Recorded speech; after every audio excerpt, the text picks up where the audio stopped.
Hi everyone. आज मैं sequence और सीरीज का तीसरा लेक्चर स्टार्ट करने वाला हूँ। 2 लेक्चर ऑलरेडी ख़त्म हो चुका है। प्रीवियस 2 लेक्चर में मैंने एन टर्म का सम और एन टर्म कैसे फाइंड करते हैं उसका फार्मूला सब बताएं। ओके, आज हम देखते हैं। सबसे पहले क्वेश्चन करते हैं और फिर इसके बाद प्रॉपर्टी ऑफ एपी की कुछ प्रॉपर्टी है उसके बारे में हम बात करेंगे। सबसे पहले एक क्वेश्चन हम देख लेते हैं। ठीक, सॉरी, एक क्वेश्चन है, एक सोल्व करके आगे बढ़ते। तो क्वेश्चन पढ़ते हैं हम सबसे पहले। A man start repaying a loan as first installment of RS 100 if he increase the installment by RS 5 every month, so what amount will pay in the 30 installment। मतलब यहाँ पे है, कहा जा रहा है एक आदमी है जो फर्स्ट मंथ में 100 रुपया पे करता है इंस्टॉलमेंट के अनुसार, और प्रत्येक अगले मंथ का जो इंस्टॉलमेंट उसमें 5-5 रुपया सभी मंथ में बढ़ाते चला गया। इंस्टॉलमेंट का मतलब अगर नहीं समझते तो थोड़ा सा हम बता दें आप लोगों को कि होता क्या इंस्टॉलमेंट। जैसे मान लीजिए आपने 30,000 की एक बाइक ली। ठीक ठीक 30,000 की बाइक ली आपने, और उसमें कुछ ही रुपया, मान लीजिए 5,000 आपने पेड किया और बाकी कह दिया कि हम मंथली सभी मंथ बाई मंथ देंगे। तो कंपनी वाले क्या करते हैं, इस 30,000 पर कुछ क्या करेगा, इंटरेस्ट को अपना जोड़ के और आपको एक फिक्स टाइम कर देगा। जैसे मान लीजिए 2 साल या 12 मंथ, मान लीजिए 12 मंथ, क्या क्या आपको 12 मंथ में पेड करना है, और 12 मंथ में जो भी आपको इंटरेस्ट बचेगा बनेगा उस सभी को ऐड करके और 12 मंथ में अलग अलग डिवाइड कर देगा, और सभी मंथ में आप मंथ बाई मंथ पेड करते जाइए। उसी को इंस्टॉलमेंट बोला जाता है। ठीक, तो इसमें इंस्टॉलमेंट सभी प्रकार का, कुछ में ऐसे भी बनता है कि सभी महीना में इक्वल होगा, ऐसे भी बनता है कि मंथली बाई मंथली कमता जाए या मंथली बाई मंथली बढ़ता जाए, ऐसे भी होता है। लेकिन इस क्वेश्चन के अकॉर्डिंग क्या है कि प्रत्येक मंथ में 5 रुपीज बढ़ जाता है। मतलब ऐसा है, आप ऐसे कीजिए, 30 इंस्टॉलमेंट है, इसका मतलब 30 मंथ, मतलब first installment, second, third, fourth, ऐसे अप टू जाते रहेगा कहाँ तक, 30 तक। मतलब 30 इंस्टॉल 30। ओके, तो फर्स्ट में कितना होता है, 100 रुपीज पे करता है। फिर प्रत्येक मंथ में 5 रुपया बढ़ जाता है, तो 5 रुपीज बढ़ाएंगे तो क्या हो जाएगा, 105 हो जाएगा। फिर थर्ड में करेंगे तो क्या होगा, 110 हो जाएगा, तो प्रीवियस से 5 बढ़ाते रह जाना है। फिर क्या होगा, 115 होगा। अब फिर से जाते जाते 5 बढ़ते बढ़ते यहाँ तक आएगा। ओके, अब ऐसे ही जब पेड करता है तो पूरा 30 इंस्टॉलमेंट जब पेड करेगा, टोटल क्या अमाउंट होगा, टोटल कितना पेड करेगा। मतलब इस सब का हमको सम निकालने को बोल रहे हैं। जो टोटल पेड किए इसका सम अगर निकाल दे तो टोटल 30 इंस्टॉलमेंट में हम जो भी पेड करेंगे वो हमको फाइंड हो जाएगा। तो अगर आप जो पेड कर रहा है प्रत्येक मंथ में, वो देखे तो एक एपी में है, देखिए 5 बढ़ रहा है, देखिए एपी में है, 5 एक फिक्स डिफरेंस है सभी के बीच 5 का। या ऐसे भी चेक कर लीजिए, first term minus, sorry second term I first term 5 और third term minus second term 5, that इसका मतलब क्या है, एपी में है। तो एपी अब में है, आपको फर्स्ट टर्म इसको पता क्या है, 100 है, डी क्या है पता है, 5 है। अब क्या है, 30 इंस्टॉलमेंट है तो नंबर ऑफ इंस्टॉलमेंट मतलब नंबर ऑफ टर्म क्या हो गया, 30 हो गया। अब इस टोटल का हमको सम निकालना है। इसका मतलब ये है कि इस एपी के 30 टर्म तक के सम का, 30 टर्म तक जितने भी, सॉरी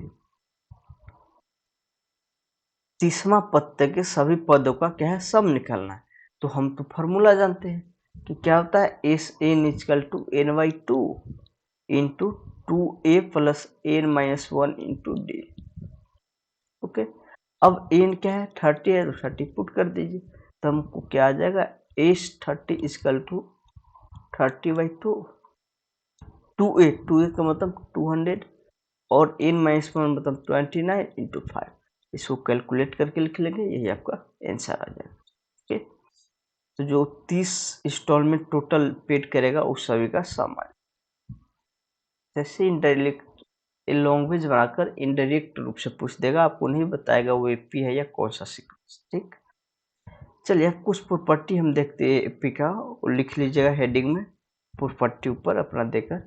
सबसे फर्स्ट प्रॉपर्टी है आपको दिया गया है, if Sn denote the sum of n term of an AP, तो then its n term is given by an is equal to Sn minus Sn minus 1।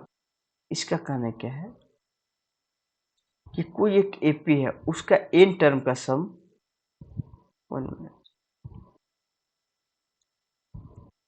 n term का सम जो है क्या है, Sn है। आपको एक जनरल टर्म दिया जाएगा, n टर्म का सम Sn है, तो उसका n टर्म निकालना, तो कैसे निकालेंगे, कैसे निकालेंगे, आसानी से निकाल सकते हैं। अगर हमको देखिए 1 से लेके 50 तक का सम दिया जाए, ठीक, तो 1 से मान लीजिए 50 तक का सम क्या है, ए है, और 1 से लेके 49 तक का सम दिया जाए, ये 49 तक का सम क्या है आपको मान लीजिए बी है। ठीक, तो हमको क्या अगर बताया नहीं जाए कि यहाँ 1 से 50 तक में 50 है या नहीं है, मान लीजिए अगर कह देगा x है, 1 से क्या है x तक के सम क्या है a है, और x माइनस 1 मतलब इससे जस्ट प्रीवियस टर्म का सम क्या है b है, तो हमको ये x क्या है a निकालने को बोलेगा, तो हम आसानी से निकाल सकते हैं। इस पूरा सम को, इस पूरा को हम अगर राइट साइड जाने दे तो x नहीं निकल जाएगा, मतलब a minus sum of this that is क्या है b है, इसका सम तो दिया गया b है, यहाँ तक का सम पता है b है, और इस पूरा का दिया गया b है, तो a निकालने के लिए इस पूरा को सब्ट्रैक्ट कर देंगे, मतलब a माइनस बी। तो इसी प्रकार यहाँ पे जैसे में एन दिया कि n टर्म का सम देगा, इसका मतलब क्या है, हम n टर्म का सम, n माइनस 1 टर्म का सम, n प्लस 2, n प्लस 1, मतलब जितना टर्म का हम सम निकालना चाहे उतना का निकाल सकते हैं। तो n टर्म का सम आपको ये है, तो n माइनस 1 टर्म का सम क्या होगा, n माइनस 1।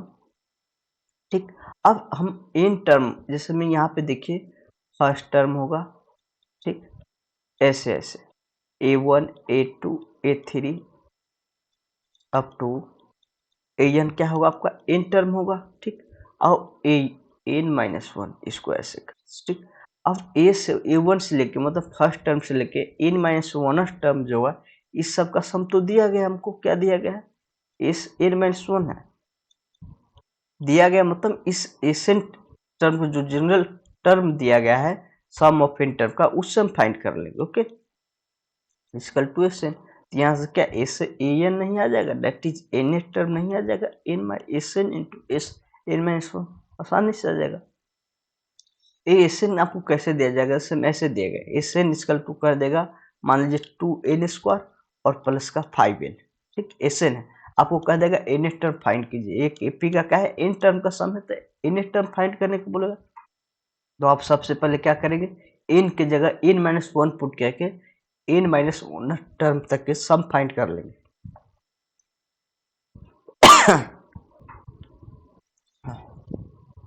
और दोनों को सब्ट्रैक्ट करेंगे तो हमको क्या आ जाएगा, एन टर्म आ जाएगा। ओके, तो एक प्रोसीजर है निकालने का। चलिए इसके बाद वाली प्रॉपर्टी देखते हैं। ये first property, if any term of a sequence is linear expression in n that is इतना, मतलब किसी सीक्वेंस है उसका एनी टर्म क्या है, एक लीनियर फॉर्म ऐसा दिया जाएगा जहाँ ए और बी क्या है, कांस्टेंट है। ठीक ना, ए और बी लिख लीजिए क्या है, कांस्टेंट है, सॉरी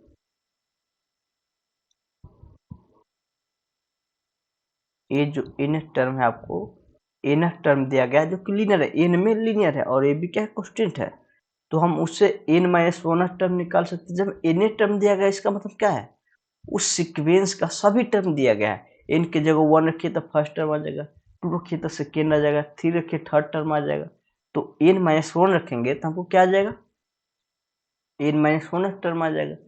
अगर ये देखिए अगर ये सीक्वेंस है एन टर्म आ गया और एन माइनस 1 टर्म आ गया, तो हम दोनों का डिफरेंस लेते हैं, एन टर्म और एन माइनस 1 टर्म का डिफरेंस लेते हैं, तो ये क्या दिया, कांस्टेंट दिया ए। ठीक, ये क्या देता है, कांस्टेंट ए दिया, मतलब इसका मतलब ये है कि कोई भी दो लगातार टर्म का अगर इस प्रकार हम डिफरेंस ले, बाद वाले टर्म को पहले रख के और उसके पहले वाले टर्म को बाद में रख के डिफरेंस ले, तो फिक्स देगा, हमेशा एक कांस्टेंट वैल्यू यही देगा। सभी कोई भी दो लगातार लेंगे तो यही देगा। तो जब हम जानते हैं कोई भी सीक्वेंस के दो लगातार टर्म का डिफरेंस फिक्स कांस्टेंट देगा तो क्या होता है, एक एपी होता है। तो इसका मतलब ये जो एन टर्म है, एक लीनियर इक्वेशन है एन में, ये क्या है, एपी का एन टर्म है, जिसका कॉमन डिफरेंस क्या है, कोफिशिएंट ऑफ एन है। ये जो है क्या, कोफिशिएंट ऑफ ए है।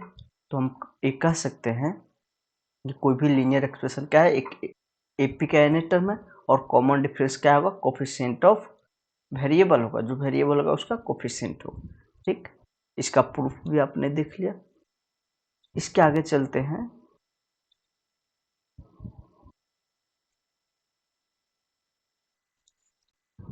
थर्ड प्रॉपर्टी है, if the sum of n terms of a sequence is a quadratic expression in n, जो कि दिया गया a, ओके, कि कोई भी एक सीक्वेंस है उसके n टर्म का सम क्या है, क्वाड्रेटिक एक्सप्रेशन दिया गया है इस प्रकार, जिसमें कांस्टेंट नहीं है, ध्यान रखिएगा कांस्टेंट नहीं है। तो then that sequence will be AP with common cd, मतलब common difference, okay, 2 times of coefficient of n square. मतलब इस सीक्वेंस के बारे में कहा कि कोई भी क्वाड्रेटिक इक्वेशन जिसमें क्या होगा, कांस्टेंट नहीं होगा, तो वो क्या होगा, जो सीक्वेंस कहा जाएगा, जिस सीक्वेंस के एन टर्म का सम होगा उस सीक्वेंस से पी होगा, और सी डी क्या होगा, 2 टाइम्स ऑफ एन स्क्वायर। तब कैसे ये जानेंगे कि एपी होगा, ये जो सीक्वेंस का सम दिया गया एपी के सीक्वेंस का सम कैसे अति करेंगे, तो इसको चलिए हम प्रूफ करते हैं। सबसे पहले तो आप एक वर्चुअली ऐसे भी सोच सकते हैं कि एपी का आपने एन टर्म का सम देखा, मैंने वो जहाँ सम पढ़ा है वहाँ पे बताया भी हूँ कि एपी के एन टर्म का सम देखा, तो वो जो फार्मूला था वो क्या था, क्वाड्रेटिक आता है, वो भी एन में क्वाड्रेटिक आता है, उसमें भी क्या होता है, कांस्टेंट नहीं होता है। तो आप उससे भी कह सकते हैं कि ये हो सकता है एपी है, लेकिन ये नहीं, ये रिवर्स प्रूफ करा कि कोई भी क्वाड्रेटिक क्या होगा, क्वाड्रेटिक एक्सप्रेशन जो एन टर्म का सम होगा, सीक्वेंस जो होगा वो एपी होगा, ये हमको प्रूफ करा। वहाँ इससे आप ये नहीं कह सकते कि किसी भी मतलब एन टर्म का सम, एपी के एन टर्म का सम क्या है, क्वाड्रेटिक आ गया तो सभी क्वाड्रेटिक क्या होगा, एन टर्म का सम, ऐसे नहीं कर सकते। इसको हमको रिवर्स प्रूफ करा, लेकिन एक अनुमान सत्य कर सकते कि हो सकता है एपी है। तो चलिए सबसे पहले तो हम ये देखते एपी है नहीं, तो इसके लिए हम क्या करते हैं, एन टर्म का सम दिया गया है, तो हम इससे क्या एन टर्म निकाल सकते हैं।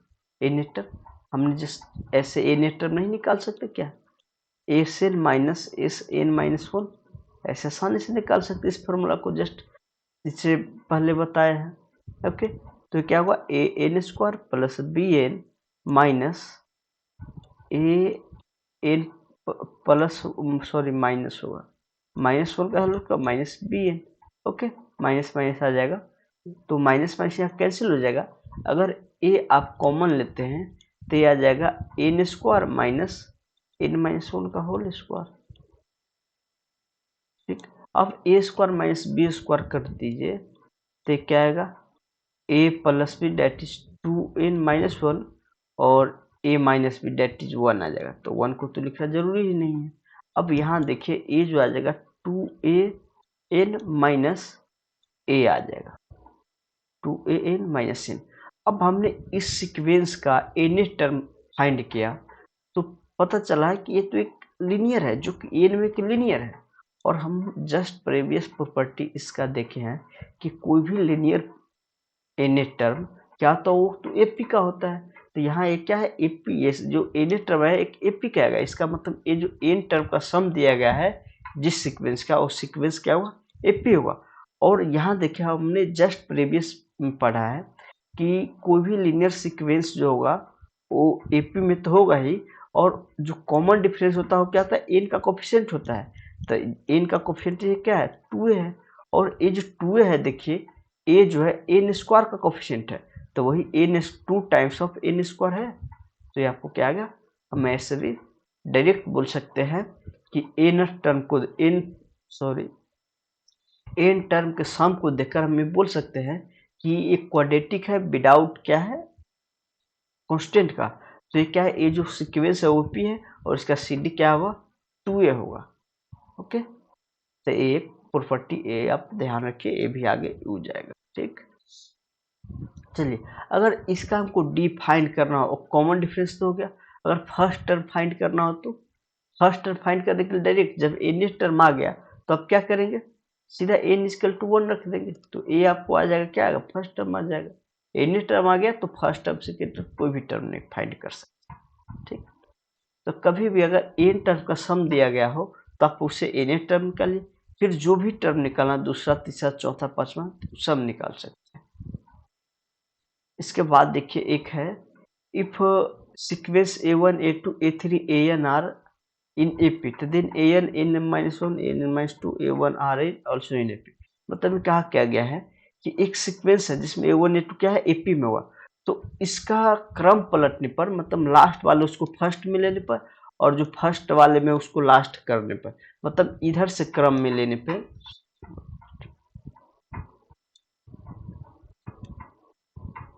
अब ऐसे क्रम पलट दे, इधर से लेने पे AN AN-1 AN-2 और A1 इस प्रकार क्या लास्ट में, ये भी क्या होगा, AP ही होगा, ये भी क्या होगा, AP होगा। लेकिन इसका जो कॉमन डिफरेंस होगा वो क्या होगा, opposite sign of CD of previous sequence. इसका जो D होगा उसका माइनस में आ जाएगा, मतलब अपोजिट साइन में आ जाएगा। जैसे में अगर हम ये कहते A1 A2 A3 से लेके AN-1 AN, अगर AP में, इसका मतलब क्या है, इसका D जो होगा A2 - A1 इक्वल टू क्या होगा, A3 - A2 होगा। बताइए ऐसे जाते जाते अब क्या होगा, AN - N-1 होगा कि नहीं। ओके, तो अगर इसी सीक्वेंस को मैं ऐसे पलट दे AN, AN-1 और AN-2 अब तो ऐसे जाते जाते A3 A2 और A1 करें, अब इसका CD निकालिए, देखिए क्या आएगा, AN-1 और माइनस का AN आएगा, और ये जो है देखिए इस यही तो है, बस इसका माइनस कॉमन ले लीजिए तो माइनस डी आ जाएगा। फिर और भी निकालिए, आप दो फाइंड कीजिए, AN-2 और माइनस AN-1, तो यहाँ इसमें लिखा नहीं है, आप इसमें एक और लिख सकते हैं कि AN-1 माइनस AN-2, तो वहाँ से आप लिख सकते हैं, ये भी तो माइनस डी है। देखिए, तो हमने देखा दो लगातार टर्म को लेकर ऐसे कॉमन डिफरेंस फाइंड किया तो माइनस डी आया। ओके, या पे भी डायरेक्ट यही लास्ट दो टर्म को लेकर N1 2 3 रख के इस पे भी आप कर सकते हैं, ये न भी करेंगे तब पर भी कोई जरूरत नहीं। तो ये भी क्या है, KP है, मतलब कोई भी AP को अगर लास्ट की तरफ से देखें तो वो भी एक AP है, लेकिन उसका कॉमन डिफरेंस क्या है, इस प्रीवियस वाले का अपोजिट साइन हो। ठीक, चलिए अब फोर्थ प्रॉपर्टी देखिए, इस पे कुछ क्वेश्चन है, ये हम सोल्व करते हैं। चलिए जल्दी जल्दी। If any term of a sequence AN equal to 5 the sum of n term, आप किसी सीक्वेंस है जिसका n टर्म दिया गया तो इसके n टर्म का सम निकालना है। n टर्म का सम का होता है 1 2 3 से लेके n टर्म तक जितना सभी का सम निकालना। तो सबसे पहले हम देखते हैं सीक्वेंस कौन सा है, ये सीक्वेंस जो पढ़े जान पहचान का है या नहीं। तो ये सीक्वेंस देखते हैं लीनियर है, n में लीनियर है, इसका मतलब ये क्या है, एक AP है, ये जो सीक्वेंस दिया गया AP है, और AP का n टर्म दिया गया तो हम सम तो आसानी से निकाल सकते हैं, क्योंकि हम फार्मूला जानते हैं कि सम क्या होता है, sum of n term n/2 plus A1 plus AN, ये भी जानते हैं, इस फार्मूला से भी फाइंड कर सकते हैं। तो n/2 और A1 कैसे आएगा, तो A इक्वल टू 1 रख दीजिए, इसमें 1 रखिए, तो 5 4 9 प्लस AN तो आपको दिया ही गया है 4n + 5, डेट इज आ जाएगा n/2, 9 5 14, तो 2 कॉमन ले लेंगे तो आपको आ जाएगा 2n + 7, और ये 2 बाहर आएगा तो कैंसिल हो जाएगा 2 से 2, तो आपका n टर्म का सम आ गया। अगर इस फार्मूला से भी आप निकाल सकते हैं, ओके, 2a + n-1 इंटू 2, ये ऐसे भी निकाल सकते हैं, लेकिन इससे यहाँ पे जल्दी हो, आसान है तो इसी से कर ली। इसे कैसे निकालेंगे, तो फर्स्ट टर्म तो 1 रख के निकालें, सिर्फ हमको D चाहिए, तो D कैसे निकालेंगे, तो हम कोई भी दो टर्म फाइंड कर लेंगे, एक A1 निकाल लीजिए और एक A2 निकाल लीजिए। A1 A2 निकाल के दोनों का डिफरेंस लेंगे तो हमको D आ जाएगा और यहाँ से D का वैल्यू रख के वो फाइंड कर लेंगे। चलिए, sum of a sequence of n term Sn equal to, then find 50 term. मतलब Sn जो दिया गया क्या है, क्वाड्रेटिक एक्सप्रेशन विदाउट कांस्टेंट का है। तो हम जानते हैं कि कोई भी सीक्वेंस के n टर्म का सम जब क्वाड्रेटिक रहता है, ये जो प्रॉपर्टी सब पढ़े उस पर बेस है, n टर्म का सम हो क्वाड्रेटिक हो तो क्या वो सीक्वेंस एपी होता है। तो इसका मतलब ये सीक्वेंस क्या है, एपी है। ठीक, क्या है, एपी है। अगर सीक्वेंस एपी है तो हमको एन फिफ्थ मतलब 15th टर्म निकालना है। तो 15th टर्म तो हम आसानी से निकाल सकते हैं। कैसे, पहले एन टर्म फाइंड कर लेते हैं। क्या एन टर्म कैसे, एन माइनस एसएन माइनस 1। अब 50 कहा गया तो आप 50 पुट कर दीजिए इसमें। तो क्या आएगा, A50 is equal to S50 minus, sorry 15 होगा, हम 50 बोल रहे हैं, 15, ओके। और ये होगा S14। अब S15 निकालिए तो इसमें 50 रख दीजिए और S40 की जगह X40 रख देंगे तो वो आसानी से फाइंड हो जाएगा। ओके, 1 मिनट, शायद हमने प्रीवियस प्रॉपर्टी में कुछ गलती किया है।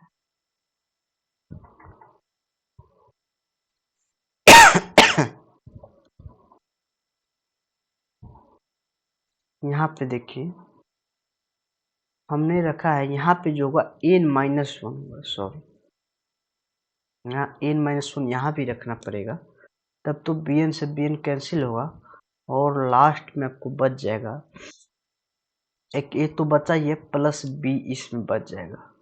प्लस का क्या बच जाएगा, b बच जाएगा। ठीक ना, ये मिस्टेक हो गई थी, अब देख लेना। अब जो फर्स्ट टर्म निकालने को बोलेगा तो हम क्या रखेंगे, पुट A1 निकालेंगे तो आप 2a माइनस से a प्लस b हो जाएगा। ठीक, फर्स्ट टर्म आ जाएगा। अब हम देख चलते आगे, मिस्टेक हो गया तब भी ध्यान आ गया।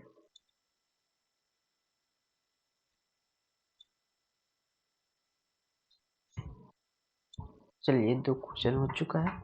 अब देखते हैं fourth property. Fourth property A1 A2 A3 AN are in AP, मतलब एक सीक्वेंस है जो कि AP में है। ठीक, ये सीक्वेंस क्या है, AP में है। तो AN A1 AN A2 AN minus 1 A3 AN minus 2, ये सब क्या होगा, इक्वल होगा। ये हमने पहले भी बता चुके हैं, ये पहले भी बता दिए, फिर से एक बार देख लीजिए। कोई भी एपी है, स्टार्टिंग से फर्स्ट टर्म और लास्ट से फर्स्ट टर्म का सम, फिर स्टार्टिंग से सेकेंड टर्म, लास्ट से सेकेंड टर्म का, मतलब मैं से स्टार्टिंग से और लास्ट से कोरस्पॉन्डिंग टर्म का सम लेने पे ये सब क्या आएगा, इक्वल आएगा। ये प्रॉपर्टी बहुत अच्छा है, बहुत जगह यूज आएगा।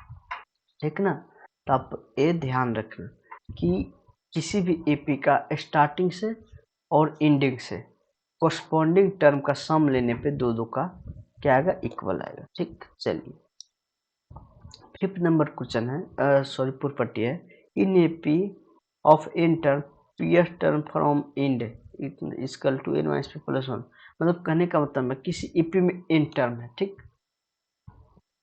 तो पीएस टर्म अगर स्टार्टिंग जैसे देख लीजिए, ए ऐसे A1 A2 A3 up to मान लीजिए ऐसे है, AN है, ठीक, n माइनस 1। ठीक, अब है, अब यहाँ क्या एक एपी है इन टर्म का, तो पीएस टर्म जो इंड से होगा वो स्टार्टिंग से कैमा टर्म होगा। अगर इधर से हम कहते हैं, यहाँ क्या है, पीएस टर्म है, पीएस टर्म फ्रॉम इंड, तो ये जो पीएस टर्म इंड से है स्टार्टिंग से कैमा पद हो तो क्या होगा, n minus p plus 1 term होगा फ्रॉम इंड से। कैसे, टोटल नंबर टर्म एन है तो एन माइनस पी कर दीजिए, तब टोटल नंबर टर्म पी तक हट जाएगा, लेकिन हमको यही निकालना है, तो एक ऐड कर दीजिए तो हम क्या आ जाएगा, n minus 1 term from begin से, मतलब स्टार्टिंग से इतना term n minus p plus 1 term हो। ठीक, ये भी हो जाएगा। चलिए, अब एक है selection of term in AP, ये अच्छा अति प्रॉपर्टी है, यूज में भी आता है। जिसमें एपी में 3 टर्म का, कोई भी एपी है उसके हमको 3 टर्म का सिलेक्शन करना है, कोई भी एपी में है सीक्वेंस उसका। तो हमने एक तो ये पढ़ा जनरल मेथड की, कोई भी एपी 3 टर्म में ले लेंगे, 3 टर्म वाली एपी। अगर 3 टर्म वाली एपी की बात हो तो ये ले लेंगे, क्योंकि एपी में a plus d plus 2d, AP में तो ले लेंगे। और इससे भी अलग तरीका से हम ले सकते हैं, कैसे कि ये ले लेते सिर्फ सेकेंड टर्म, फिर इसके बाद वाले तो हमने क्या ले लिया, ए प्लस डी सेकेंड टर्म, और फर्स्ट टर्म हमने ले लिया ए माइनस ए माइनस 2d, हाँ डी, हाँ ये ठीक है। चलिए, तो ये हमने ऐसे भी ले सकते हैं कि ए माइनस डी, ए और ए प्लस डी, ऐसे भी 3 टर्म ले सकते हैं एपी में। कैसे देखिए ना आप, इसमें डी ऐड कीजिए तो ए आ जा रहा है, फिर डी ऐड कीजिए क्या है, ए आ जा रहा है। मतलब किसी भी दो लगातार टर्म के बीच का डिफरेंस क्या है, डी, इसका मतलब एपी में, एपी का कंडीशन फ्लो करता है एपी में। तो ये ऐसे क्यों लेते हैं, आगे कुछ क्वेश्चन इस प्रकार आता है कि अगर हम ए लेते हैं ना, ए 3 टर्म सिलेक्शन में लेते हैं तो कैलकुलेशन आसान हो जाता है। कैलकुलेशन क्या होता है, आसान होता है, और इससे कैलकुलेशन हार्ड होता है, ठीक। इसलिए हम यही सिलेक्शन करते हैं।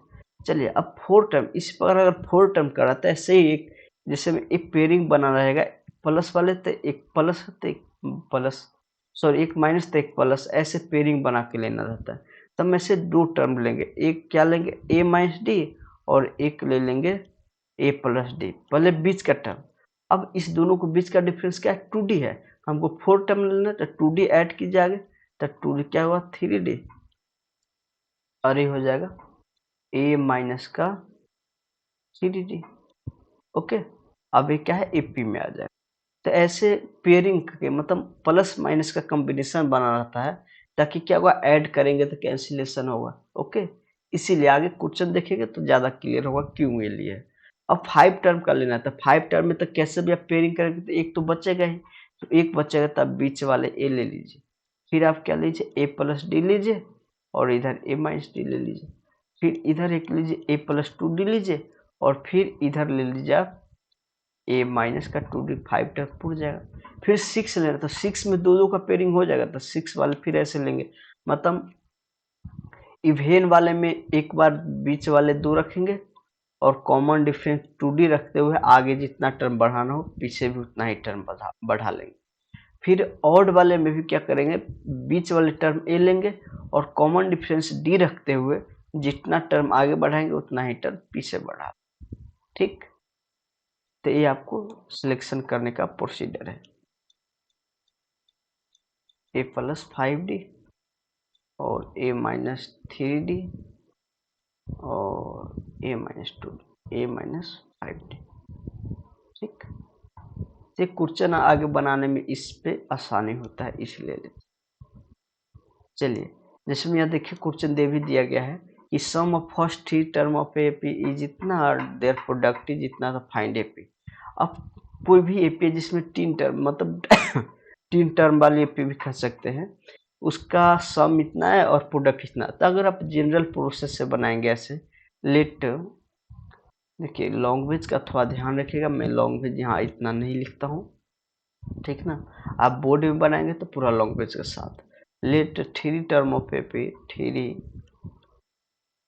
Term of AP are a minus d, 3 term है तो ए ले लेंगे, और ए प्लस डी, ठीक, ए ले लीजिए। अब अकॉर्डिंग टू क्वेश्चन अथी कर लीजिए, अकॉर्डिंग टू क्वेश्चन क्या होगा, सम ऑफ एपी क्या है 24 है, तो मतलब ए माइनस डी प्लस ए प्लस डी, तो ये क्या आ जाएगा 24। तो डी से डी कैंसिल, देखिए यहाँ डी से डी कैंसिल होगा, तो मात्र एक अननोन क्या बचा, ए बचा 24, तो यहाँ से फाइंड हो गया, ठीक। अब हमको निकालना है एक और डी, तो डी के लिए एक इक्वेशन और बनेगा, प्रोडक्ट दिया है तो प्रोडक्ट आप इसका थी कर दीजिए, a into a plus d is equal to 440। अब ए का वैल्यू रख दीजिए 8 माइनस डी और 8 प्लस डी, 8 प्लस डी, और 8 से ए को इधर आने दीजिए 440/8, ये कैंसिल होगा, कैंसिल कर दीजिए, 5 पे कैंसिल हुआ, ठीक। अब यहाँ देखिए ए है आपको a plus b a minus b, हम कर सकते हैं 64 minus d square is equal to 5। अब डी स्क्वायर इजकल टू क्या है, कैलकुलेट कर लीजिए ना, ये क्या आ जाएगा देखिए 9 आ जाएगा। अब यहाँ से डी जो आ जाएगा, डी 2 देगा, डी प्लस माइनस का 3 देगा, एक प्लस वाले एक माइनस वाले, तो 2 एपी भी मिलेगा, कैसे देख लीजिए। अब यहाँ देखिए जब ए पता है और डी हम ऐसे पहले यहाँ बनाकर फिर से अथी करते कि डी क्या कीजिए 3 लीजिए, उसके लिए कौन सा एपी आएगा, तो ए तो 8 है, a plus d that is 11, a minus d that is क्या आएगा 5। अगर डी हमने -3 लिया तो ए तो 8 है और ए प्लस डी का क्या आएगा 5 आ जाएगा, और इसमें आ जाएगा माइनस का करेंगे तो 11 आ जाएगा, ए माइनस डी करें तो माइनस माइनस प्लस 11 आ जाएगा, मतलब एपी सेम ही है, एक इस तरफ से आया और एक इसी का अपोजिट उल्टा साइड से आया, तो दोनों सेम एपी है, बस ऐसे उल्टा करके है, ठीक। लेकिन आंसर में दोनों का दोनों देना है, ये दोनों अलग अलग है, ठीक है ना, आंसर दोनों का दोनों। अगर इशू को आप इस मेथड पे बनाते ए प्लस डी और ए प्लस 2d, अगर इस ऐसा टर्म 3 टर्म सिलेक्ट करके बनाते तो यहाँ क्या था 2 वेरिएबल वाला इक्वेशन बनता, फिर दोनों को सोल्व कीजिए तब करना और ज़्यादा अथी कैलकुलेशन टफ हो जाता है, इसलिए हम उस प्रोसेस से नहीं बनाए, ठीक है ना। यहाँ तो 3 टर्म है तो आप इससे भी कर लेंगे, लेकिन जब 5 टर्म 6 टर्म पे आएगा तब कैलकुलेशन करते ही रह जाएंगे, ठीक। चलिए अब अगला क्वेश्चन है, let a1 a1 25 are in P a4 equal to इतना d इक्वल टू इतना, फाइंड 11 टर्म फ्रॉम लास्ट। जो प्रॉपर्टी है उसी के बेस क्वेश्चन दिया गया है कि एक एपी है जिसमें 4 टर्म दिया गया, डी दिया गया है और 25 टर्म है, तो 11 टर्म फ्रॉम लास्ट से हमको निकालना है। तो सबसे पहले आप क्या करेंगे, सबसे पहले इस एपी का फर्स्ट टर्म निकालेंगे, तो कैसे निकालेंगे कि a4 इक्वल टू 15 दिया गया है, तो हम यहाँ से फर्स्ट टर्म आसानी से निकाल सकते हैं, 3d इक्वल टू 15, डी रख दीजिए 3 3 9, तो एक क्या आ जाएगा 6 आ जाएगा, बताइए 9 रख के इस साइड ले लीजिए तो ये 6 आएगा, फर्स्ट टर्म आ गया, डी आपको पता है तो हम आसानी से, तो हमको ए आ गया 6, डी दिया गया है, सॉरी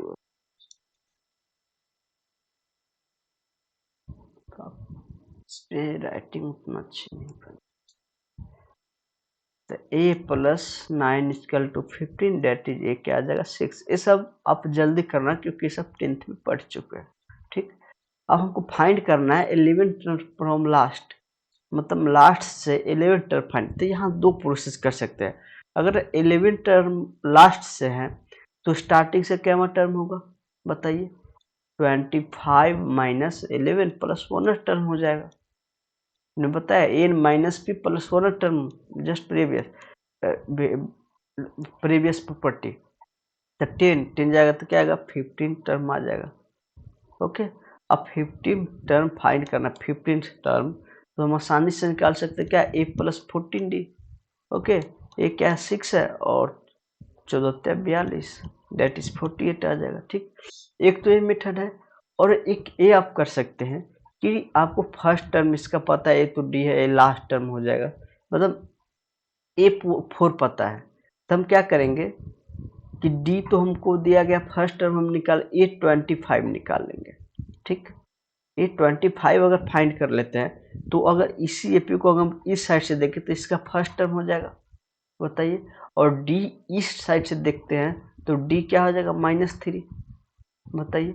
अब फर्स्ट टर्म a25 निकालेंगे, डी पता है तो क्या आप 11 टर्म नहीं फाइंड कर सकते हैं, आसानी से कर सकते हैं, तो उससे कम टाइम में ए होने वाला, तब इसी मेथड से बनेंगे, ठीक। चलिए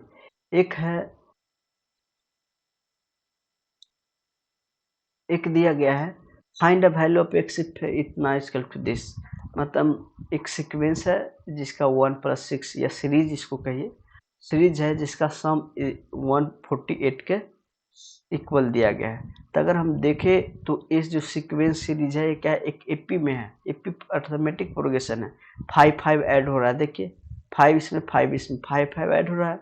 और इस एपी का हमको फर्स्ट टर्म पता क्या है, 5 है, सॉरी 1 है, और डी पता है क्या, 5 है। और वैल्यू हमको निकालना एक्स का, डेट इज एक्स क्या होगा, ताकि मान लीजिए एक्स कौन सा टर्म होगा ताकि इस सभी का ऐड क्या होगा, 148 होगा। ठीक, तो हम एक कर लेते हैं कि कितने इस एपी का कितने टर्म का सम 148 आएगा। फिर जितने टर्म का सम आएगा वो लास्ट टर्म हम निकाल लेंगे जो कि एक्स होगा। तो लेट हम क्या करेंगे, let sum of n terms of AP given AP equal to 148। तो क्या आएगा, SN इक्वल टू क्या आ जाएगा, SN इक्वल टू 148। ये लॉन्ग में सब आप अपने से बना लेंगे, ठीक ना। और एक ऐसे भी तो हम निकाल सकते हैं कि n/2 और एक क्या है formula, A1 plus AN equal to 148। और ए जो है एन तो हमको नहीं पता है। अच्छा, अगर हम A1 का वैल्यू रख देते और x रख देते और एन हमको नहीं पता है, नहीं तो इस पे मत नहीं, क्योंकि एक x और एक एन दो वैल्यू अननोन आ जाएगा, ठीक ना। तो उसी फार्मूला पर कीजिए। अगर हमको n का वैल्यू पता रहता तब हम फाइंड कर लेते, लेकिन यहाँ पे नहीं पता है। तो n का वैल्यू ऐसे निकालना होगा कि n टर्म करके तब निकाला, इससे अच्छा है यही फार्मूला आप अपना लीजिए, 2a plus n minus 1 into d equal to 148। अब यहाँ पे देखिए एन का वैल्यू तो पता है नहीं, पता क्या है, ए पता है, तो 2a करेंगे तो 2 प्लस डी क्या है 5 है, और n minus 1 5 into n minus 1। अब एक क्या है क्वाड्रेटिक एक्सप्रेशन सोल्व करेंगे, यहाँ से n का 2 वैल्यू मिलेगा। 2 को इधर जाने दीजिए, थोड़ा कैलकुलेशन कर लीजिए, ठीक। तो 2n n को अंदर जाने दीजिए, तो 5n स्क्वायर माइनस 5, यहाँ देखिए n माइनस 1, ठीक, 5n माइनस 5, तो 5n को 2n plus 5n square minus 5n equal to 296। Okay, यहाँ देखिए 5n स्क्वायर और माइनस का 3n और इसको इस साइड ले लीजिए, 296 इक्वल टू 0। ओके, अब इसको फैक्टराइज करके आप n का 2 वैल्यू आएगा और n का एक वैल्यू जो आएगा हो सकता है नहीं पॉसिबल, हो सकता है दोनों भी पॉसिबल हो सकता है। तो जो पॉसिबल वैल्यू n का होगा वही n टर्म तो x है, बताइए। और n का वैल्यू निकाल के a और d का हेल्प लेकर हम x नहीं निकाल सकते, आसानी से निकाल सकते, ठीक। देखते कितना क्वेश्चन और बचा हुआ फिर तब आगे।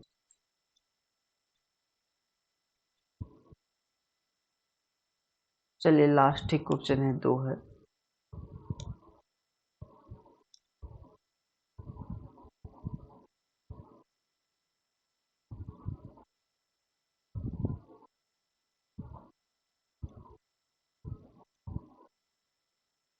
नहीं, अभी कई क्वेश्चन बचा हुआ है तो वीडियो लंबा चला जाएगा, इसलिए हम इस क्लास को यहीं तक एंड करते हैं।